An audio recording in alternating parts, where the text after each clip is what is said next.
In today's video, I'm going to teach you how to navigate the CapCut desktop home screen.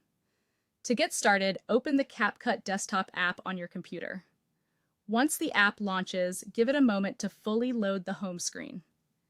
This first screen is your main starting point inside CapCut, and it gives you access to the most important areas of the program. When the home screen appears, look over to the navigation menu on the left side of the screen.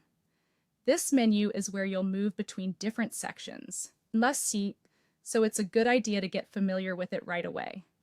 The layout is designed to help you quickly jump to editing tools, shared spaces, templates, and more without having to search around. First, locate the Home option. This is the section you're currently on, and it acts as your main dashboard. If you ever move into another area and want to come back to the central screen, simply click Home. It's the quickest way to reset your view and return to your main workspace. Next, find the Templates option in the left menu. Click Templates to browse the available templates. This section is useful when you want a faster starting point for your content, since templates can help streamline your editing process. After that, locate Spaces. Click Spaces to access shared projects and workspaces. This area is especially helpful if you're collaborating or working across organized team folders.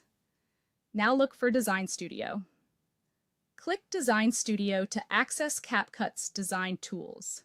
This is where you can work with visual creation features beyond basic editing, depending on what your project needs. Then locate Create with AI. Click Create with AI to explore AI-powered features. This section is intended to help with faster content creation and can be useful when you want to test automated tools inside the app. Next, find Marketing Tools. Click Marketing Tools to access tools related to promotional or marketing content. If you create business, branded, or campaign-style media, this section can be especially useful. Once you've reviewed the left side navigation, move your attention to the top of the home screen and find the Create Project button. Click Create Project to start a new editing project. This is the main action you'll use whenever you want to begin editing from scratch. Below that, review the Projects section.